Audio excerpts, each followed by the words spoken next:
Hey, how you doing? This is John, and welcome to John's Long Box. I'm here with Battsauce. I'm sure you have a real name. It's Joseph Battaglia. It's on the book, so Yeah, I was just fucking with you. So, how you doing? It's funny because good. at work today, a couple of the guys that I work with they watch like, who's on tonight? I'm like, Battsauce, and they're like, Butt yeah, no, sauce. yeah, Battsauce. That's usually okay. So they were busting my chops all day long. Battsauce.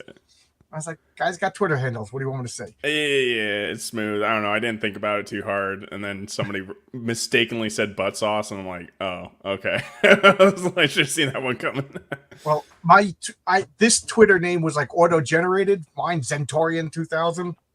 Oh, really? That sounds pretty cool, so I kept it. Yeah. But I never Yeah. used it. But then when I made my channel, I made John's Longbox at twitter.com. And then I argued with people back in the dark ages when having dissenting thought was worth banning people. And I can't get that. I can't get it back. It's just perfect. John's Longbox, Twitter. Yeah. So nobody knows It's what. memorable. Yeah. Yeah. So how are you doing? I am good. I'm good. I launched a book that apparently the launch was so powerful it changed the results of the election, and now we got a new president. So, Nice. Nice. you're welcome. Is this the book Edge Dawn? Oh, So that was I didn't get you the link until like this morning. Dawn Edge I released like a few years back. That's a grimdark sci-fi. okay. I have no problem talking about that. I didn't have any internet presence at all. Not like I have much anyone like now anyways, but yeah, that's a book I wrote with my wife. Like she did a lot of the lore and stuff, but like I'm primarily the writer of it. But yeah, it's a grimdark sci-fi. An AI like kind of controls like the whole world and everything, and so it's like a utopia, and like super powered people start to pop up, and nobody knows exactly what's going on with that. And so this guy, well, not that nobody knows what's going on, the AI knows, and it has to do with this drug that kind of like enters them into like overlapping world, where then they kind of become like a super powered individual. So the AI is trying to like take kids and train them to fight off the other random like superpowered terrorists that are popping up. So yeah. And let me pull this down. And this is your new book. Let me get this. This is your new book. Did something just happen? I swear, StreamYard is acting really weird tonight, right? Yeah. So Illumination Toolsmith, Tale of the Dunce Whisperer, just released last night officially. Oh, sorry, I just ate food. Yeah. So basically, what I say this is Harry Potter meets Office Space, because the humor is very Office Space. It's very like fantasy, like kind of whimsical and stuff like that. But it's like they're in like the humor's very like they're in an office, and they're dealing with customers that are complaining and coworkers that are complaining and the main character that's complaining, and it's just it's how he gets through this world, and halfway through it kind of turns into it turns into an action comedy at that point, a little bit of slapstick humor and whatnot. But yeah, this was a book that I stopped writing the sequel to that last book because I was like, I got to get this idea, and I just I was having such a blast kind of writing it. So basically, it's essentially I was like, okay, what if there was like an IT equivalent in like a fantasy kingdom where like essentially they're doing like cubicle type things in a kingdom. It's a weird concept. Yeah. So what would you see like a he's like a he would be like an NPC in a Dungeons and Dragons game that comes and fixes all the magic items or things like that? Yeah, I mean, yes, kind. Well, yeah, I guess kind of. But yeah, no. So like, they're in the kingdom. Everybody has. I mean, there's some people that just can straight up cast magic. They're rare, but there's a whole structure of magical items that are used for anything for self defense, guards or whatever, or just like doing work. Even like some magical devices just tell time, right? Okay. And so his job is to go around and fix those things. Like everyone pretty much has like what I called like a crystal cast. So basically, that's like kind of a communication thing. They can like send messages through and or just talk to another person on the other end of a crystal cast. But yeah, Cool, and then cool. I call it trouble instead of troubleshooting. They're trouble casting.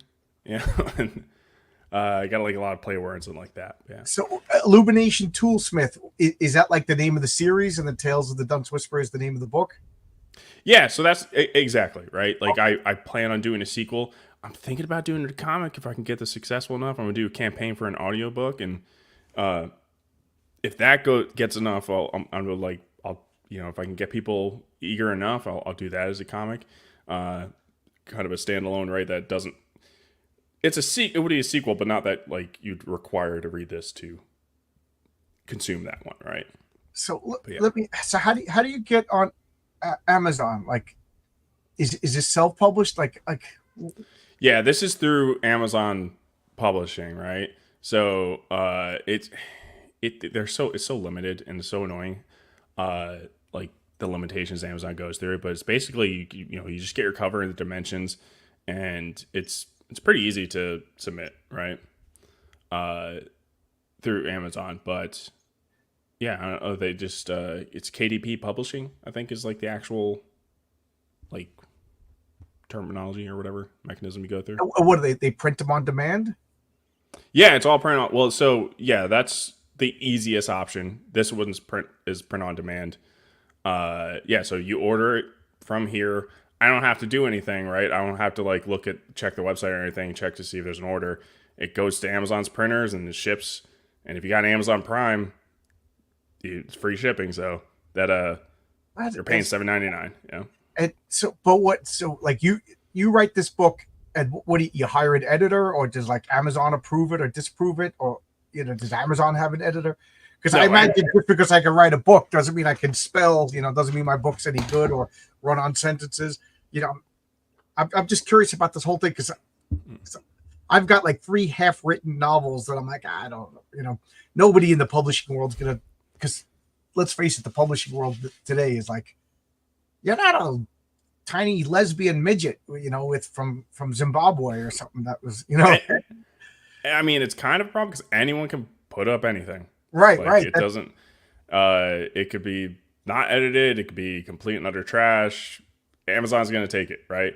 Now Amazon it's a whole thing with working with the algorithm. Like apparently they don't really start to promote anyone's stuff until you get like 50 reviews on your book, which so reviews for anyone who has something on Amazon is super important, whether it's bad or not. We just need to get to that 50 It number. just means engagement. Yeah, exactly. What was the second part of that you mentioned? Editing, like, Oh, I mean, my wife is my editor. I mean, she's wicked smart. I don't remember if she was in the chat when you were on my stream, but yeah, she edited the last book as well. But yeah, no, she's the best editor I could have because she's not afraid to call me stupid.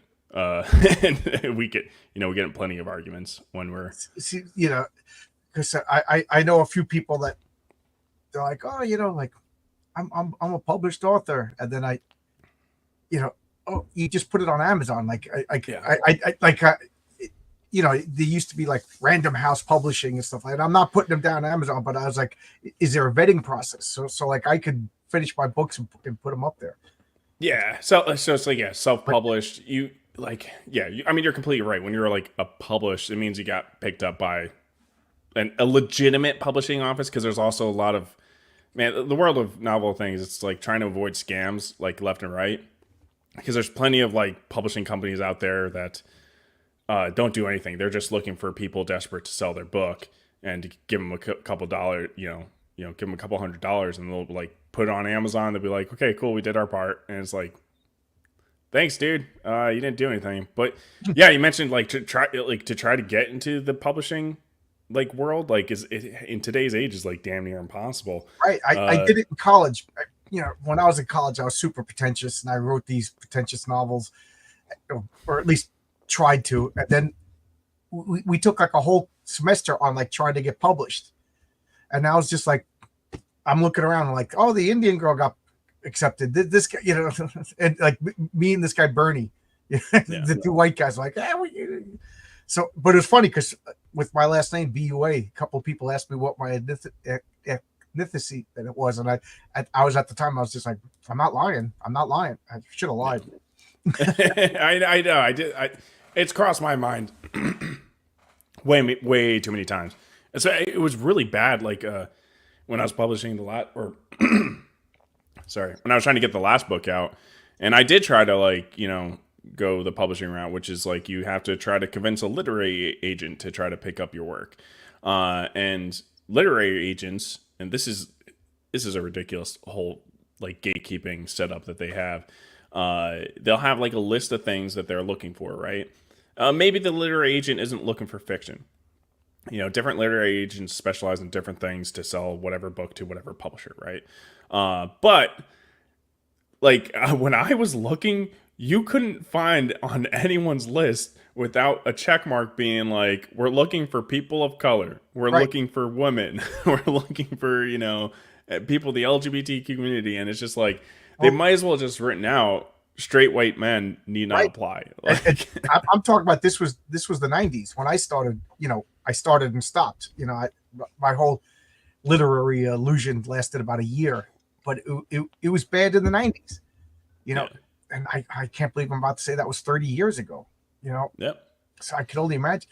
Who was I was listening to RJ from the Fourth Age, and he was just saying like, you're not getting published. There's a stranglehold on the traditional publishing systems these days, and let's just face it, some people aren't getting published no matter what.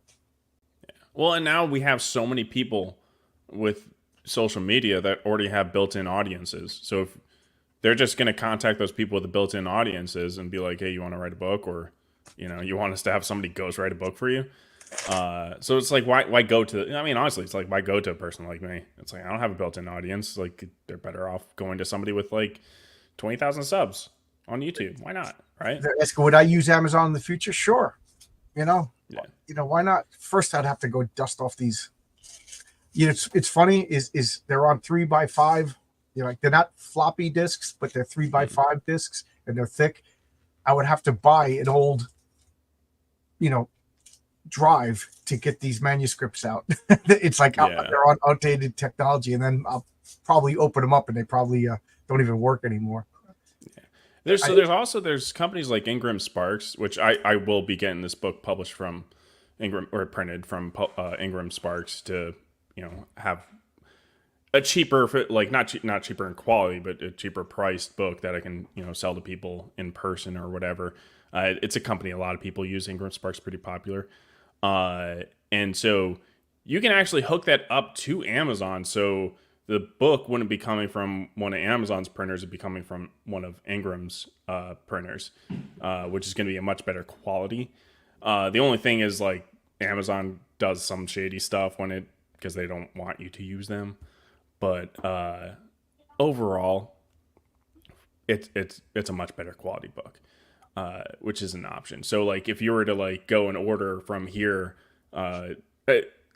you wouldn't even know. You just like click order, and then it would come like as a customer, you wouldn't know. It would just come from Ingram Sparks instead of Amazon. And hypothetically, the person would be making more money depending on the deal they got from the printing or whatever.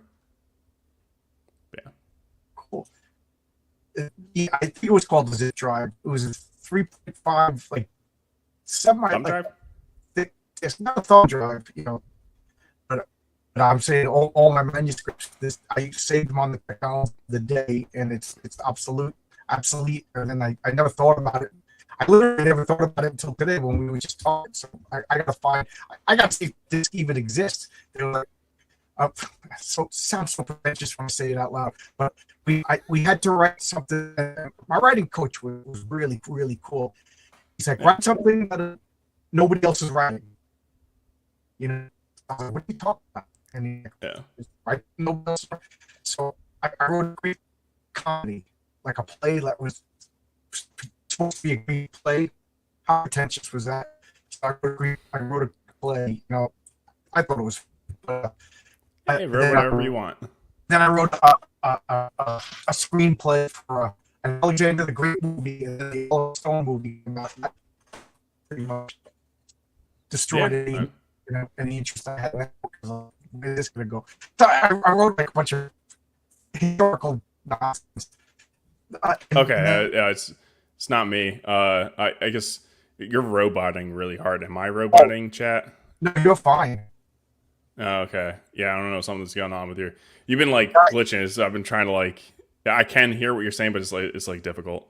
Yeah, you're breaking up. I'm breaking up. Wait, might be better now.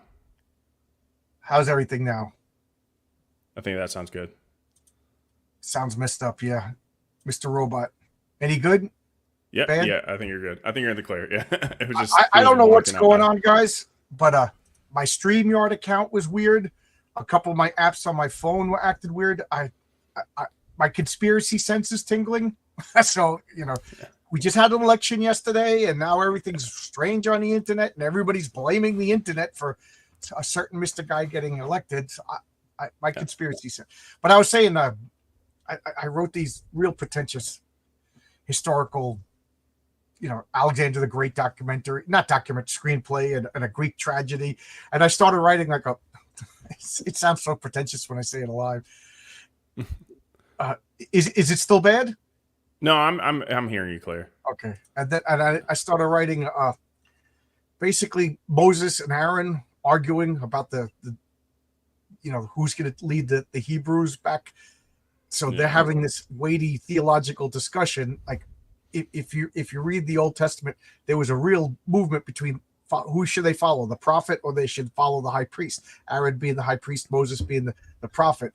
And then I kind of put like a bunch of jerks building the tabernacle and breaking the tabernacle, like slapstick comedy behind. It was so I laugh at it now, thinking like anybody would want to read this. So now I'm curious to find. I mean, I was, if maybe. I could find these scripts, and read them, and like at the time I thought they were brilliant. I read them now, I'm gonna be like, oh my god. Hey, you never know. You never know. It's worth trying. But yeah, I mean, mentioning an election, guys. I can't get I can maybe get the price of my Kindle version like 10 cents more cheaper. $2.99. Economy's going to be doing great. So, good book here to purchase.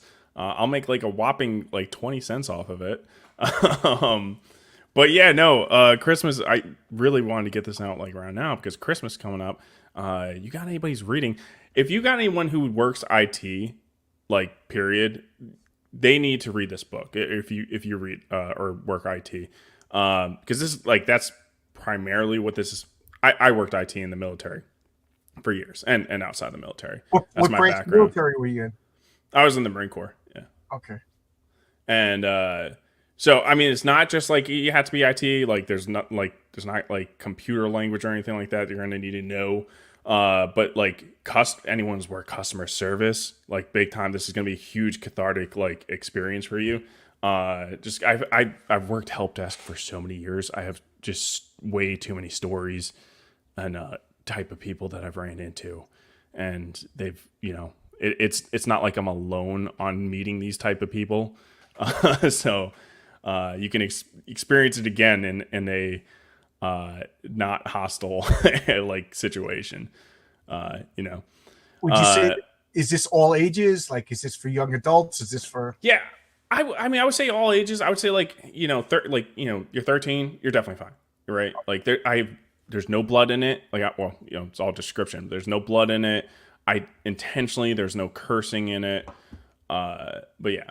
Like, so when you say Harry Potter, you're legitimately saying like the audience, if you enjoyed Harry Potter, same age group, same demographic. Yeah, essentially, right. I mean, that's not anything bad. I think Harry Potter was brilliant in the fact that it was written so that little kids could read it. It was written so that adults could read it. I'm a big fan of all ages literature. I think it's something that we're ignoring because we got to get like look at the classics. Chronicles of Narnia, The Hobbit, Wizard of Oz, Peter Pan, Charlotte's Web. These are books that adults read still. I believe in 100 years, people are still going to be reading Harry Potter. Oh, absolutely, yeah.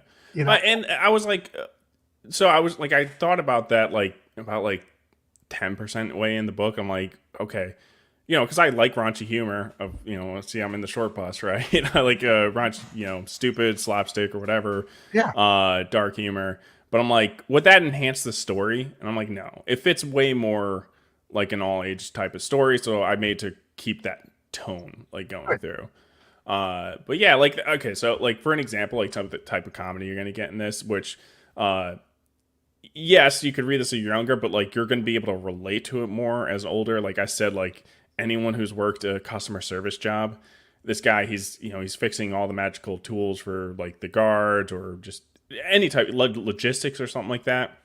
So if you ever went to a supply store, like there's a situation where he goes to a supply store and he has a tough time with them because they're just, they won't do anything. These particular people are really lazy.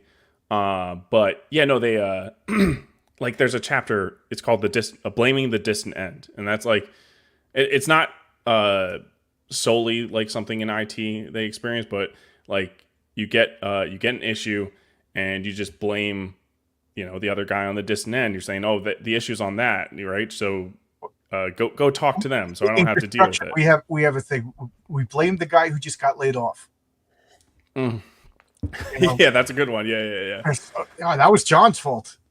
Yeah. He got laid off for a reason. Oh, I didn't put that joke in there, but yes, that type of humor is exactly what would be in this. Have you ever heard of a good idea fairy? no, but I can No. imagine it's just like a fairy that comes and gives you a good idea. Well, like specifically, like everybody knows Ella Enchanted. So that was a good idea fairy, right?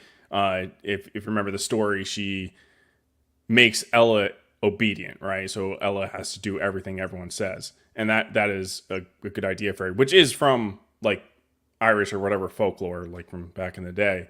Uh, and so what the idea is in a work environment is you got somebody who comes in, typically like a new supervisor or something like that, and they have no idea of like the whole 360 situation, and they're just like, oh, we're going to do this, we're going to do this, we're going to do this. And you're like, oh, well, actually, it's not going to work. I don't want to hear it. You're doing it, and it's just like all Oh, these I get it. I get good it. Okay. ideas. Yeah. Yeah. That's a prominent character in this. Specifically, it's like a specific person in my past that just made my life a living hell. And I'm sure In many construction, others. we get these like I'm not even joking. Like right out of college, 22-year-old kids they walk around with white helmets. We call them the white helmets, and they got a clipboard, and they call you down off the ladder and they ask you what you do, and then they tell you how to do it. When I Yeah. was up on the ladder, you didn't even know what I was doing, and you can't argue with them. Like 10, 15 years ago, we used to tell them to go F themselves, and they would just impotently walk away. But now, I don't know, somebody decided to give them power, and they could lay us off. So we, been doing this job for twice as long as you're old, and now some kid with a clipboard is. I mean, those are the officers for us, like, well, especially like towards the end of my 8 years. It's just like I started to have officers that were younger than me, and just like, man, I got so much more life experience. Why do I have Yeah. to listen to you, dude? Hobo says this sounds like an interesting tabletop game, which begs the question: are you a role player? Yeah, I love role playing. Okay, I was going to Like say D&D. I've never met a Marine who wasn't into role playing games. Yeah, we're all nerds in there, man. Like, It's funny because I never met a bunch of guys who could kill you and at the same time wanted to play Dungeons and Dragons. Marines are weird. Yeah. Very weird. But Every what I think is good. all my friends that are Marines, they were weird. And I like weird, so that's Yeah. not insult. I like this art. What is this? What am I looking at? This is Joe Ball. Did this, and he has like a very like dark kind of like art style, menacing, right? Like something you see in This is really nice. Berserk, right? And so I felt like his art style can capture the good idea fairy probably the best, right? And so it's like she comes into the work office and she's immediately like the first thing she does when she comes into the office and she starts scheduling meetings. And as like the chapters go on, they're getting into more meetings that are just wasting more of their time, and they're having less time to do the projects that they need to do, and it just everything starts to stack up, and it's like she's a bit like she's kind of one of the main bigger antagonists in this essentially. So this is interoffice politics, medieval style. Right. Yeah. Yeah. Well, it's because they're gonna get fired, but in this, like, you get fired, you're actually gonna get fired. You're gonna go down a fire pit, you know. But they're like, "What? Why is a fairy down here?" Because, like, of course, it's the IT shop, so they work in the dungeon. That's like every IT place everywhere. It's like they're in the basement somewhere, and they call it the dungeon. So, this is the supervisor who technically was above her when she first came in, but she just, like, popped a squad and just became in charge of him just because. And yeah, no. So it's like, at first they're like, "No, man, there's a fairy. Why is a fairy here?" And then they slowly start to realize, like, "Oh no, it's a good idea, fairy. Like, we're screwed. Like, this is not good." But yeah, I do like that. Yeah, I heard that term before, but I'm slow on the uptake since I went back to work the other day. I'm just half asleep all the time. But and it's funny. I owe Joe Ball an apology, even though he has no idea, because when people started mentioning his art, I got the name Joe Ball mixed up for no reason at all with Joe Glass, the guy that your boy Zach has been making fun of for like 3 years. no. And I'm like, Zach's been saying this guy's no good, and I'm looking at this great art, so I got confused. So yeah, I realize now I've been thinking about the wrong person. This is awesome art. I would love to see a full comic with this. Yeah, this is Joe Ball is the artist's name. This is awesome. I would love to see this in color as a comic. This would be great. Couldn't afford it, but I would love to too. Oh yeah, couldn't afford it. Yeah, well, yeah. That's because I'm looking at this art, and I look at her face, and it's not the same, but I do see like Art Adams in here. Who's that? Oh, Art Adams. He got famous for doing X-Men for a while. He did the Long Shot series, but he's a one of the top comic book artists. He's another guy. I don't even think Marvel can afford him. Yeah. Like I have 5 pieces total of art done, and with all of them I was pretty vague. Like, I took like a little bit of descriptions from the book and kind of wanted each artist to kind of do their own thing, and not like, I didn't want the art to be like canon, because especially when you're reading a book, everybody comes up with their own idea of what things are in the world. So I didn't want like it to be cool, giving you an idea, but it's not like, hey, what you thought of it might be right, But yeah, this is Joe Ball. Do you want me to show the trailer? I made a nice trailer. Sure. You mentioned pretentious, and I'm like, I got something for you. No, it's like part of my you're looking character. There was a guy who was a Navy SEAL, so he's not a Marine, a Navy SEAL, and he was just the this guy was like a killer. You just look at him. His name was Jose, and he would come to work, but he still would like go off and do missions for the government, and then come back and be a construction worker for a little while, then leave.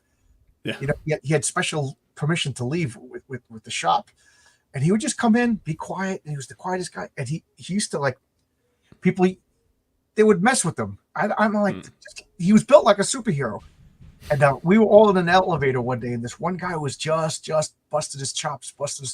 And Jose was standing behind the guy, and the guy's like over his shoulder, like, yeah, he thinks he's tough. Yeah, he thinks he's tough. And I'll never forget, he went in front of him, spun around, and like grabbed the front of his head, choked, and this guy collapsed on him. And then he spun around, stood back to me, and then, I'm not joking, I was there, I heard it, I smelled it. The guy who collapsed shit his pants. Oh no! And then the elevator opened up, and everybody just stepped out, and he was like, and he went home and everything. And I just remember the next day, that guy, he was like putting his tools, and I said, it's a little different being the toughest guy in the bar and being one of the elite best 500 hand-to-hand combatants in the American Army, in the whole military. Yeah.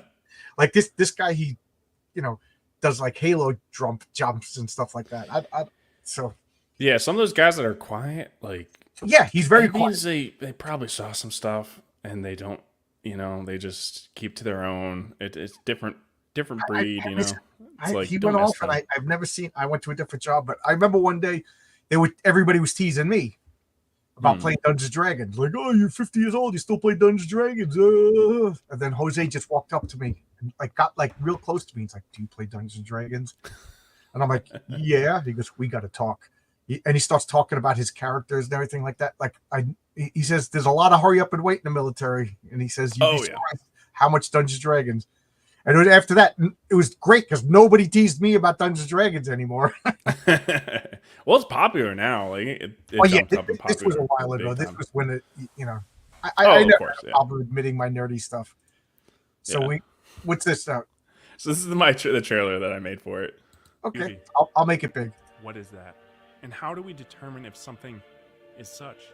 Some people are perplexed by a question like that. But those people are not me. With great power comes great responsibility. And I'm here to give the world beauty. There's a lot of ugly in this world, and we should call it what it is. Brandon Sanderson. Generic. Patrick Rothfuss. All fluff and no substance. Joe Abercrombie. Meh. Robert Jordan. More like Wheel of Lame. Frank Herbert. Boring. J.R.R. Tolkien. Yeah, he's okay, I guess. George R. Martin. I don't even need to say anything about that guy. I'm releasing a new masterpiece. Engracing the world with beauty. Illumination Toolsmith. The Tale of the Dunce Whisperer. You're welcome.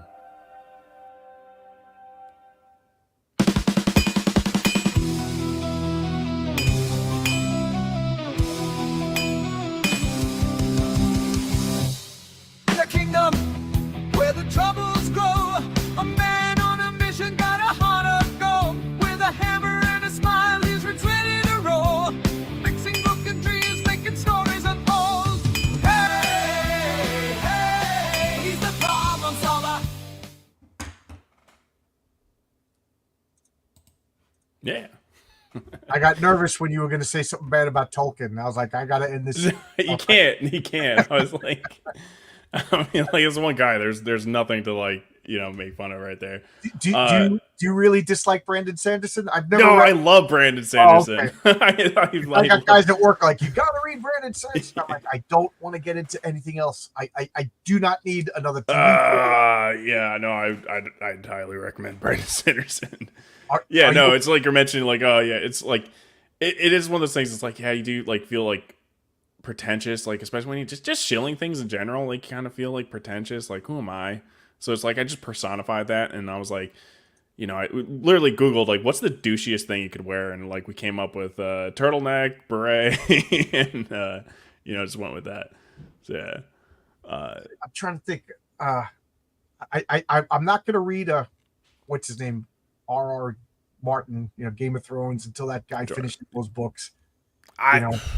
I got through the fourth book, and I'm like, he doesn't know what he's doing. Like, I don't care.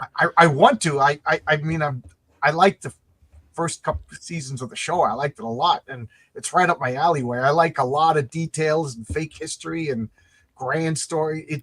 I love world building. I love world building. I love world building, but until that fat guy finishes those books, I'm not getting. I'm not going to read something by like an intern, from notes. Because I don't know what's he doing. What do they say? It's been 3 presidential elections since his last book came out.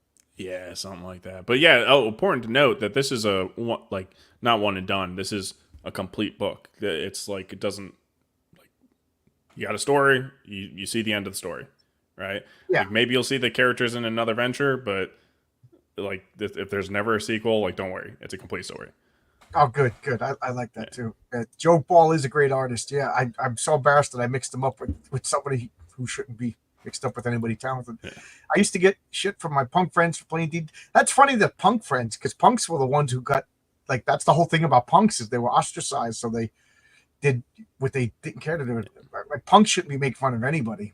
That's the way I look at punks. If you're a punk looking down to somebody else, you're not getting the purpose of punk. They would call me a 5th level fairy sword swallower because I made the mistake of going over an elf character one day. I don't know. You said you played Dungeons and Dragons. Did you have like a preference for your character? Like what character class, what race? No, I always try to mix it up, right? Like I played the last one I did. It was a what was the class? It was a paladin. I did a paladin, I love and it paladin. was I can't remember the name exactly, but it was Alexander Genosius. It was Alex Jones, and I just went on a mission to kill all the pedophile elites that were out there. I love playing a holier than now paladin. And it's funny because the last time I made a character, I actually made a paladin, but I only told the game master that he was a paladin. Everybody else, I just told him he was a fighter. Okay, Because I didn't want them to, I wanted them to be surprised when I saw like why would they know? But just by seeing me, I'm a paladin because I was broke paladins. I had leather armor, and he wasn't like shining knight on a steed. He was a paladin from the borderlands. Do you run games, or are you? My wife actually D&D's. Your voice started robotic just last 2 seconds. I have to DM or player. Yeah, I don't know what happened, but yeah, no, my wife, she can DM, but yeah, we haven't got. It's just so hard to get a game going and get people to commit, and like we don't got many people in the area, so it's such a pain. So we haven't done anything in a while, but yeah, no, my wife, she's got like a bunch of books and stuff like that, and she learned all the rules, so she can do it. I think maybe you're just roboting again. Hopefully, I don't know if it's the both of Stop us. talking. Yeah. Well, let me present I'll show off a little bit more art. Some of the art I don't want to share because it's like maybe a little bit too spoilery. I don't typically care about spoiling stuff because I'm like I got twists and turns in this because this isn't so like I say it's comedy and everything. I made sure to not lack in any department, right? So if I'm writing a plot, it's good plot. I got some themes intertwined with this. So this we got here is by Dio. I don't know if he's the guy who did Tome of the Reckoning. I don't know if you know who that is. Oh yeah. Yeah. So he did this for me. So this is if you can guess, it's the web room that they go in because all the crystal casts are connected by the web, and so at some point something breaks and one of the webs, I guess, breaks, and there's a bunch of spiders in there that go around and repair it. So what happened is one of the spiders got sick, so they have to go in there and try to not get their head bitten off and try to like give the spider some, I don't know, some juice to wake it up, essentially. So. I'm afraid to talk. I don't know if I'm going to be roboting or not, but I can see my stop roboting. Yeah, my internet is real low. It's like 1 out of 5 bars right now. Yeah, Schumacher could be difficult. So yeah, I mean, like, so like again, it's very much it's starting off, and you're just going through the day in the life of him and what he has to deal with the customers. But then like you're starting to get this like hint that there's this like something going on, something that is wrong with the grand mages that kind of run the kingdom and the power like source. There's something fishy going on, and our main character kind of starts to get accidentally intertwined in it all, and once he starts to put his nose where it doesn't belong, he has to start going on the run. And that's when it starts to become more of an action. Some demons they have to fight off. Oh, cool. Let me go and show you another one, because there's another image that shows like Dio. He has Tomb of Reckoning. He's really good too. I really liked it. Yes, the covers are amazing. I remember I was setting up all my comics on my table and just organizing, and my wife came by and said, "Look at those covers." I'm not even joking. There must have been 200 comics laid out on the table, and she picked out his covers. He really striking covers. Yeah, I'm thinking I have them somewhere around here. I like his story that he's got going on is really cool. This is Matt Barr did this. Oh yeah, I love how this one turned out. So yeah, I was watching Mandalorian when you typically can tell what I'm watching or reading at the time because it's going to influence my work in some way. So I'm like, kind of did like a fantasy armor, like he's got a welder's helmet because he's a smith, that's how he fixes his stuff. And at some point he gets like wands that are basically pistols, they're fire wands, so they shoot fire bolts. And yeah, so this is a dwarf. So like one of the things throughout the kingdom is they're like constantly calling him a dwarf that's like slanderous because dwarfs are rock people, right? So their rock is, they don't move, so it's like another way of calling somebody lazy, right? Okay. So they're like all the people kind of just keep on calling him lazy. They're kind of doing that, but like really, it's not he's lazy. It's just he's not playing the bureaucratic game, right? And that because he's not playing ball, they're kind of calling him lazy. But I was really going with like the theme of sloth with this whole story, right? So when everybody thinks sloth, they think lazy, right? Right. Well, there's also the other aspect of inaction, right? If somebody is drowning and you're right there, you could save that person, and you choose not to save that person. That's a part of sloth, right? That's part of the deadly sins, right? So I kind of go into that because he's not a lazy person, but there is a little bit of him being indecisive, right? We're not. Maybe not taking action when he can. So it's kind of like the journey he's kind of like, going on this story. Not lethargic, but like apathetic. Yeah, I guess. Yeah. Okay. But yeah, no, I talk about influence. It's like my last book. There's like a whole chapter where they're on an island, like doing Survivor stuff, and it's like, yeah, I was watching Naked and Afraid like constantly, and so it's like I put in a whole Survivor chapter in there. Yeah, and then we got this. So yeah, he's a dwarf. So at some point, he like after getting chased out of the castle, like he meets up with like a bunch of dwarves and kind of like mingles with them and like kind of learns their way, and because he has no idea what the dwarves are like actui. But yeah, so I like this. You have like the classic dwarves, elves, and things like that, but it looks like you have your own spin on them.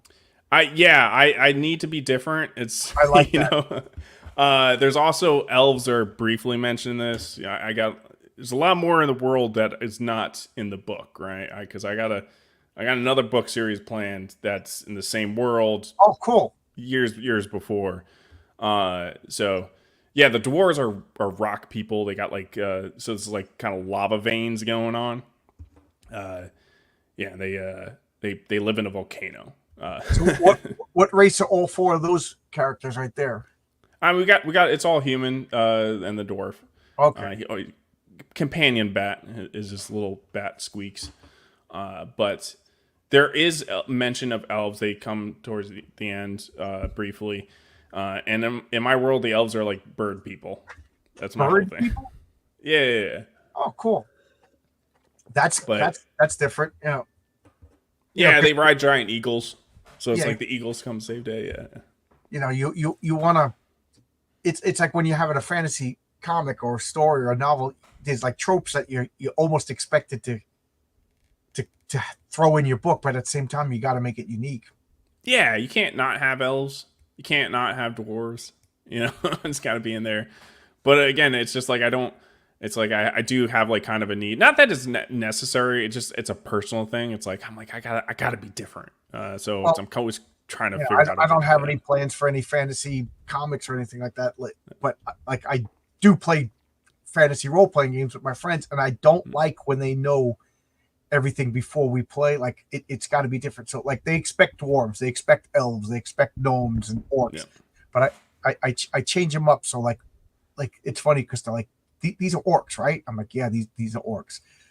Orcs are terrifying in my world. Like I want it to be like they recognize the tropes, but at the same time they're like, oh, okay, so this is a troll, so we got to use fire because trolls regenerate, but they don't regenerate because they memorize the monster manual. So I like to make up my own stuff. So I do like this. That like that's a dwarf, but I wouldn't recognize him as a dwarf, because it's unique to your world. That's pretty cool. Yeah.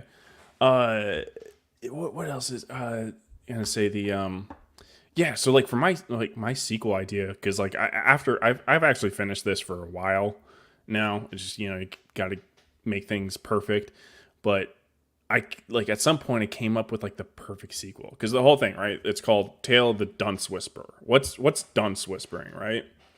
And essentially, it's like he understands the idiot, but how does he do that? Well, he himself is also an idiot.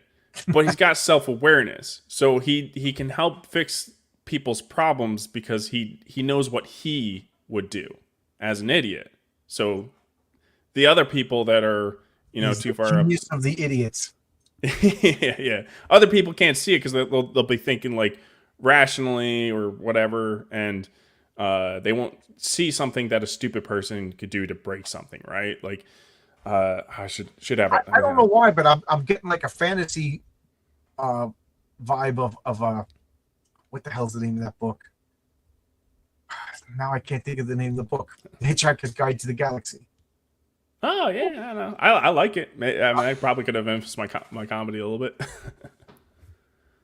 but yeah, no. Man, the amount of times it's like, so like here's a really common one. Probably not the best example, but it's like the amount of times that you had to tell somebody to restart something, right? But you're over the phone, you tell them to restart, and they're like, okay, I restarted it. You're like, no, I meant like it actually has to turn off. Like they just logged off, they didn't actually turn off. And it's just like, they'll tell the tech, they'll be like, no, I restarted it, and he's got a friend in here who's his name's Brever, and he's like, well, he said he did all this stuff. It's like, okay, cool. The customer said it doesn't mean he did it, right? Like, I don't know. You got a lot of patience. That's for yeah. development testing is part of everything. Yeah, I have friends that are working on board games, and they try to test them. I have other friends that they just want to break their board games. Yeah. Like they're gonna try combos. Oh, you're roboting again, yeah. Yeah. Sorry. Yeah. No, you're never gonna know how somebody's gonna mess something up. It's because it's like, but like the whole thing is like I have a whole philosophy. I really truly think that everybody is just not smart, right? Like if you really get to like like when you think of a doctor, you think of a smart person, but then like if you really know a doctor, you might be like, yeah, he's kind of an idiot. Like I would never see him as a doctor, right? Like. But just like they're not your doctor, right? But don't get to know your doctors. Don't get to know people that have to do really important things because the fact it's one of those things too. It's like learn on the job. It's like almost every job you do, you can learn on the job. It's just it's just a huge amount of fake it till you make it. Yeah, still doing it. I've been doing the same job for almost 25 years, still faking it till I make it. Yeah. Yeah. I mean, that's the honest truth. Everybody's like faking it. And, I mean, that's where imposter syndrome comes in too. But it's like, man, it's like, you're not an imposter. Well, I mean, I guess you are. Everybody's an imposter, right? It's like, everybody's an idiot. So. Yeah. And here we got the artist right here. Yeah. I love Matt's work. I'm going to try to have at least one page for Matt in every one of my comics. So my comic will be, shipping next week, and you'll see Matt's page. Yeah, he did. Great work, man. I like this is. It's like between that one and the Good Idea Fairy, just like so freaking awesome. So what? You just have like a couple of images in the book. It's not illustrated. Yeah. So yeah, five illustrations total, and like they're throughout the book. Are they going to be colored or anything, or just black and white? No, black and white. Yeah, there'll be a whole like. If I got them colored, I'd have to spend so much more money to make the like print in color. But then all the words are black and white, so just gonna do black and white. Okay, save some money. I guess so. Makes sense. Yeah, for a book. Yeah. So could you get a hard copy of this book, or is it Kindle edition only? No, I mean potentially in the future I could do a hard cover. But it is like a soft cover. What I meant the hard cover, like I could get a book in my hand because I'm not reading the book on a Kindle. I'm an old school like. Yeah.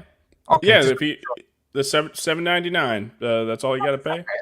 Amazon Prime. So $7.99. That's cheaper than most indie comics. Yeah. Oh, so again, only for this month. I'll have to up the price to like $10, so maybe I can make a whole $1 off the book. I'm not making that. I didn't want to. So you just launched yesterday, but like your book that you launched a while ago, like I'm beating around the bush, but are they profitable, or is this just something you've always wanted to do? Like, No, I write the story no matter what, and I've like not advertised that book. There used to be more reviews on it. I did change the cover up because the cover did not that I had just didn't fit. So and when you change the cover on Amazon, it's like a new product, so all those reviews went away. But no, I didn't make money off of that. Like I friends and family and some other people, but if you look at my YouTube, had no presence. I didn't post anything on Twitter, so. But yeah, I'm writing these stories for fun and trying to get people interested to read it because I think it's such a fun story. And sounds like I think other people. Yeah. So Master Hobo says, I got 3 books coming. Mine is one of them. Thank you. It's so good. You're gonna love it. Add four, or add another. Yeah, there's room for 4. There's room for 4. I don't know. I for a while I was just like, I'm so nervous, but if you got my book digitally, you got it already, and people are telling me that they love it. So I guess I'm getting over that nerves. Hail John and Battsauce. Am I roboting? Hail Matt. No, you're good. You're good. Working security tonight at a very progressive church. They've been open all day to offer counseling. Oh, they could read the Dunce Whisperer to keep their mind off the troubling world events. There you go. Nothing like a nice fantasy comedy to keep them in a nice safe space in the corner. Yeah. Look, anyone listening, if you have a family member that works IT, buy them this book. They're gonna thank you. Just got my boy Zach package. 2 years late. Yeah, I got the. Wow, 2 years late. Yeah, I got Jailbreakers forever. I can't even freaking talk anymore. Yeah. So you said this is. You have a sequel planned, so like you have a series of books. Each book could be read alone on its own. Oh, absolutely. Like I said, I after I finished this, like this was complete. I had no actual intention. I was like, maybe if this was like super successful, I could probably write a sequel. But then like I came up with the perfect enemy. Sorry, I forgot I was going on this tangent. So it's like, like what is the guy whose superpower is that he knows he's stupid? Like. What's going to be his best opponent? And then I remember like 40k orcs. Do you know how they work? Wog, yeah, they use the power of the Wog. If they're like their power comes from them being stupid and believing that the color red makes things faster, right? Or sorry, the color yellow. So what if I came up, my own 40k orcs and the Dunce Whisperer had to go up against people who are stronger the more stupid they are. What is that gonna look like? How is the Dunce Whisperer gonna outdunce the people that use dunce as a superpower themselves? So I was like, oh, this is gonna be ridiculous. I got so many ideas for it. That one probably would have to not be all of ages because of the comedy with the orcs. Because I got a look more like a goblin, but like, jacked arms kind of orc that has a sniper rifle that, takes people's fingers and uses their fingers as bullets. I got a lot of like stupid ideas for that book that I kind of really want to get written at some point. That's a deep cut Wog with the orcs. So are you a 40k player too? I don't play it, but I'm a good bit. I know a lot of the lore. I had a roommate that was like massive 40k fan, so I know pretty much majority of it. He was always putting models together and painting, and he played all the video games for a year, and this is years ago. I think he had some stuff, but not like in his current living situation. But like that guy, you asked him anything 40k lore wise, he had an answer for you. He knew it all. Yeah, I love the lore. Two of my roommates, they were all into the game. They had miniatures. They painted them constantly. We rented his grandmother's house, so the dining room table was just a Warhammer table. Mm-hmm. But I was just broke in the 90s. I was going to college. I was not going to get into Warhammer, and they kept tempting me. John, you can have this whole army. This will be your army. I'm like, oh, God, please. Yeah, looking at the price to get figures and stuff, I'm like, no, thank you. But I love the lore too. Like the Chaos Gods, I'm like super into them. But there's a bunch Yeah. of board games that I have. Chaos in the Old World is a Warhammer board game. Mhm. And then they had a stack of comics called Warhammer Monthly. I don't know. Oh, okay. Like it was like 1 to like 50 or something like that. And he just was like, here, you like comics, read these. And then I've been buying the back issues of, so I'm up to 86. But I really like the story. It's really dark. It's fun, but I still get that temptation but it's just too expensive. Yeah, no, I know. I know the feeling exactly. But yeah, that's I mean, there's like all the different races in there. They're all so cool. You know, you got the of course I'm blanking, the Necrons. You got their like Egyptian like zombies, but they're not all of them are zombies. Some of them are like super smart. Like most of them are only zombies because they're immortal and they went insane, and that's why they're zombies. Yeah, you got the orcs. They're more like mushrooms than they are humans. Like There's a store I can walk to it from my house. It's called Brothers Grimm. I might as well give them a shout out. And it's like a Warhammer store. You go in there, like they have a full scale mind flayer, hanging up. Oh yeah. They got like pig orcs from like old D&D hanging up. Really really cool stuff. And my buddy Scott, he has a room in his house that like you hit the button and the fake bricks open up and that's where all the table is. So like That's pretty dope. Like as much as I was tempted to play back in college, now I got some disposable income, but but it's like everywhere I look, it's like turn around. There's a Warhammer store right there. Go to Scott's house. It's perfectly set up for Warhammer. Yeah, but you can't see once you start though. You're gonna want it all, and you can't afford it all. Man, I would love to get like one of the what's his name, Titsnich, or however you pronounce it. Yes. Sneech, the Chaos Lord of like wisdom or whatever. Like one of his bird generals. I don't know the 2-headed one, the one that sees only the future, or the one that only sees the past. Like, man, I want that thing so bad. Yeah. Have you done any of this miniature wargaming or of any? No, I've never gotten into. I mean, I played like RTS type like games and stuff like that, but not like in a physical miniature. RTS. That's a video game. Yeah, or a real time strategy. Oh, okay. Like Warcraft, like not World of Warcraft, the old Warcraft. I know I would. StarCraft, yeah, too. I just know me. I would never stop if I got those video games. I'm looking over there because I got the World of Warcraft board game, and it's cool. it's like a box this big, and I got it on eBay for I think the price was like $40, but people like I see it now for like $300, and then I bought expansion, so it's just a million Warhammer piece. I have never played it yet. All the criticism of it, like, oh, it takes too long. You'll be playing for 4 hours. It's super complicated. I'm like, this sounds awesome. Like if I like a game, I want it to be 4 hours. I want it to be super complicated. Yeah. I love all the little details and everything like that. I don't even care if I win. I just love all that. That's why I love like Lord of the Rings and Marvel Comics was my thing, keeping track of the continuity. I loved all of that stuff, Oh yeah. And I know I would love Game of Thrones, but finish the damn books. I'm not reading them. To answer that question from Zachtan, that's from my sci-fi, like grimdark sci-fi book. If you're interested, it's called Dawn Edge. Just Google Dawn Edge book, it will pop up. But yeah, that came out like 2 years ago or something like that. At this point, much different. Grimdark sci-fi, fantasy, all age comedy. So I'm a wide variety of options for me. But were you big into the like the Warcraft lore? Oh no, I don't know anything about.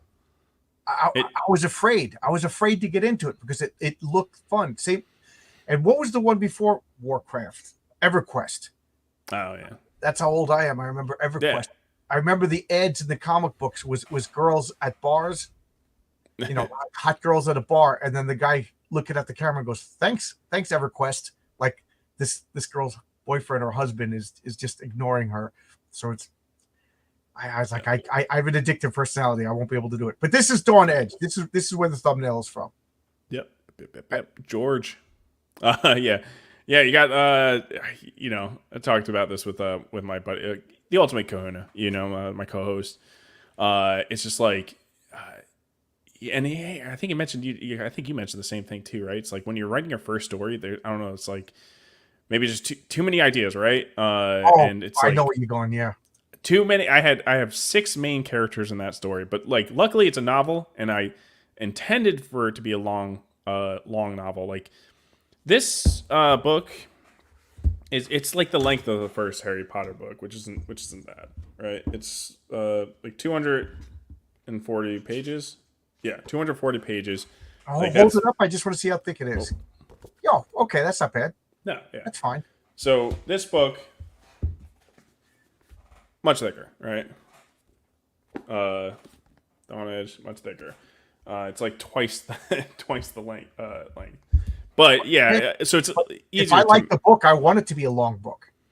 Right. A book is as long as it needs to be, right? Like, so getting those 6 characters, like, yeah, I feel like I accomplished that, but like looking back, I'm like, why did I do that to myself? Like, like why didn't I just focus on 2 main characters and then like have the other guys as more side characters, which would have been a lot easier if I wrote it that way. But like the Ultimate Kuna mentioned, like he's got a friend, similar situation, that wrote like a sci-fi book, a lot of main characters, and it's just like, yeah, we got the cool ideas, we want to show it off. With my comic Heroic Tales, my original script was just world building the script, and it was like, I'm not even joking, like 20 characters, and then somebody was just like, I don't care about any of these people. Mm-hmm. And I was like, it's important to have that detail though, right? Like, yeah. I think people, because like the whole thing was like people pushing the advice, right? Like, don't worry too much about, or basically like, don't worry about world building because you gotta worry about the other stuff. And yeah, the other stuff is important for that story to work. But like, man, if you want that detail in it, you have to have like a fleshed out world. Well, you got 2 novels, Mm-hmm. You're like, the way I think, and again, I don't have a novel. I have a comic. I still don't consider it yet until people have the physical comic, but it's like, I have this world in my head, and I feel as long as I'm logically consistent with this world in my head and my notes, I got literally binders full of notes, that the world building will come through if the story is interesting enough. Yeah. Well, because it's like you'll read some stories and it's just like it comes off as blank. Because like, again, I'm definitely not alone in this. I love when I get like hints of world building in a story. That's why people fell in love with the Lord of the Rings. Right. I think the advice comes from, because there are people that just world build and never write a story, because it's like, yeah, but you need that like world in order to, like, yes, you need a good story, obviously, but like you need a world also to be like the backbone, the structure of that, right? You need both of them, but depending on the type of story you write, right? Okay, so you have a world. There's obviously magic in your world. Yeah, I assume you know how magic works in your world, but you don't. Yeah. You don't lay out everything in the first book to overwhelm. You know what I mean? But I love magic systems, and so it's like in this. So the illumination, the base magic of the kingdom. There's 3 types of illumination. So I kind of break down how that works. But it's simple. It's energized by like another universe, kind of siphon energy from that other universe. I have a magic system for Heroic Tales, even though I haven't shown a magic character yet. But they will be sooner or later if I make it. But but I'm not gonna. I'm not gonna just have a guy with the pointer at a blackboard just telling the reader this is how the magic system. Like I'll just try to be consistent, and if people ask questions or figure it out, yeah. But if they're like confused, then I didn't do my job. But I also like Tolkien never explained his magic system. No, so then you get the soft versus hard magic, right? But I think he was very consistent with it, and it's almost he knew how it worked. Yeah, he knew how it worked, and I believe he knew how it worked. I'm not saying I knew how it worked, but I believe it was consistent. It felt consistent. Oh yeah, absolutely. Yeah, I mean, like he was kind of like teasing that the whole thing. Like, right? It's yeah, obviously it's the biggest example of soft magic, but it's like there's still rules, right? Like the ring, we don't know exactly how it works, right? But like it tends to turn people invisible when they put the ring on. I say tends because it doesn't turn everyone invisible. It doesn't Right. turn Sauron invisible. Doesn't turn what's his name? Tom Bombadil. Tom Bombadil doesn't turn him invisible.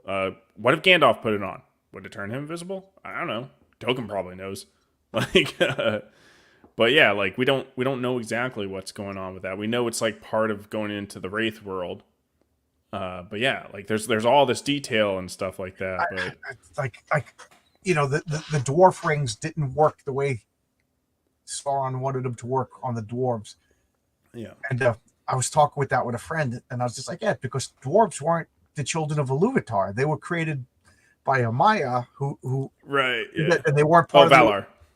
and he's like, what are you talking about? And I'm like, okay, like Yeah, that is kind of like the dwarves are like the one thing that they're like the redheaded stepchild of yeah. And then the orcs, the whole thing about because that was the one that got like retconned, and he couldn't ever like really like nail down which exactly like what was the origin of the orcs, because like he wanted them to be pure evil, but like you can't create without Iluvatar, Right. the god. And if that's the case, then how do you create orcs without that? And then if they're created by Iluvatar, does that mean they're not savable? Like right. technically, His theology of the world, he had to really struggle with making it consistent, which I thought was good. So he ended up saying that the orcs are evil. Maybe I'm wrong, but he said the orcs are evil, but they're not irredeemable evil, because exactly. nothing that ultimately spawns from the Iluvatar is irredeemably evil. I was actually like with the same friend. I'm like if Treebeard put on one ring, I don't think he would turn invisible, because he's not a child of Iluvatar. He was created by Yavanna. Right. They weren't. Oh, they weren't. you're roboting again. Oh, I was peeking out. Yeah. I'm going to talk because I sit down one bar. Oh man. Yeah. Can you hear about our creator? Yeah, Book of Mormon. Yeah. No, I mean it could go down the Lord of the Rings rabbit hole for forever. I love it. And that's kind of where like I was gonna write. Like I do have plans for like actually it's completely all the notes are done for my next fantasy series. At least the first book of that. And yeah, I wanted to work on that story first, but then when I came up with the idea of the Tale of the Dunce Whisperer, I'm like, I got to do this one now. But I'm like, okay, but they take place in the same world. The Dunce Whisperer takes place way in the future, but like there's some hints because I got that chick that you saw in Matt Barr's drawing. She's a paladin, a flame paladin specifically. Not like there's other paladins, but like there's a whole thing with fire magic in this, and only certain people can really like wield that type of magic, paladins being one of them. And so that's kind of like introducing to the type of character. Well, she's not the only paladin you're introducing in this story, but there's a group of them. But essentially, it's like, yeah, there's going to be paladins in this other fantasy series that I have planned out. So you kind of get a taste of the world that's going to be in this other world, just in a comedy setting. Cool. I don't know. I'm too scared to write comedy. Yeah. You never know if it's going to be cringy or not. Yeah. Comedy is tough, I think. Yeah, I love comedy though. I hope, I'm confident, but it's like, again, you never know, I want to write a comedy and I want to write a mystery, and I don't think I'm smart enough to write either one of those yet. A good detective story, Well, that's the thing. Nobody's smart enough, really. It's just about faking it. I gotta fake it. So I'm gonna stop because I gotta go on Fourth Age with RJ. So is there anything that we didn't get to talk about that you wanted to talk about? No, I mean I said a lot. I mean, guys, like buy it. It's good and like, dude, if I know comic book audience, they don't necessarily read novels. You like much more than just having 5 pictures to look at. I totally get that. I totally understand that. I'm dyslexic, but that's why my wife's job is much harder. But like, if you know people that are readers, especially like I'm saying, like, if they worked customer service, this is gonna be so cathartic. You're gonna see characters in there. You're like, I know this person. I had to work with him, or I had this customer, and like, oh yeah, it's such a pain in the ass, right? Like, everybody always says like they hate to hear bitching, but then everybody bitches. It's like, really, we just don't want to hear people do stupid or boring bitching. Bitching is an art, I think, right? And it is an art that I've mastered with my flavor of comedy, and and this is my bitching. But yeah, no, this isn't a character. A lot of when I say like, oh, is this character gonna be edgy, that he's just like thinking he's better than everyone? No. This character messes up just as much as everyone, and feels like an idiot plenty of times, and maybe sometimes his confidence can get in more trouble. So I'm telling you, it's not just gonna be, you're not just gonna be laughing your ass. You're also gonna be like, getting a more of like a philosophical story as well too. Cool. So yeah. Cool. And you could get a Kindle copy. You could get, when I say hard copy, I mean like a physical copy. You could get a physical copy. You could get a Kindle copy. Yeah.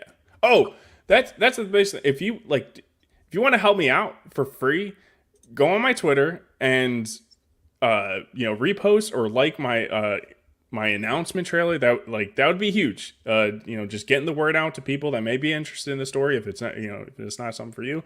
And I'm roasting anyone who quote tweets it. So if you want to hear a good roast, I've roasted a few people in the chat already. So it's a little fun thing I'm doing. I'm going to put this link in the chat. Is this the correct link? I believe if it was the one from the private chat, it is. Yeah. So go there. And what do you want us to do? Just retweet it and you'll bust our chops. You got to quote tweet it, and I will roast you. Okay, cool. Well, I'm gonna get going because I got a couple of minutes to. I think I got to reboot this computer. Something's going on. StreamYard was messed up. I had to send you 3 different links. I don't know what's going on. Yeah, it happens. Technical issues. What's that like? I'm sorry I roboted, but that just meant you got to talk about your book more. Yeah. So if you're interested, in 15 minutes, I'll be over on the 4th Age. So, YouTube, the 4th Age, and I'll be talking to RJ. He always finds interesting new comic book people, art people, and even novelists. And it's always kind of fascinating. I never know these people, so I'm meeting them for the first time. So there you go. And you got where you're going to be at. You're promoting your book. So where else are you going to be? I'll be on DG's Dark Riffs channel tonight at 10. Okay. You catch me there. And I will be on Iron Age Nights on A Drink with Crazy's channel Friday night. So. Cool. All right. See you, everybody. Bye-bye.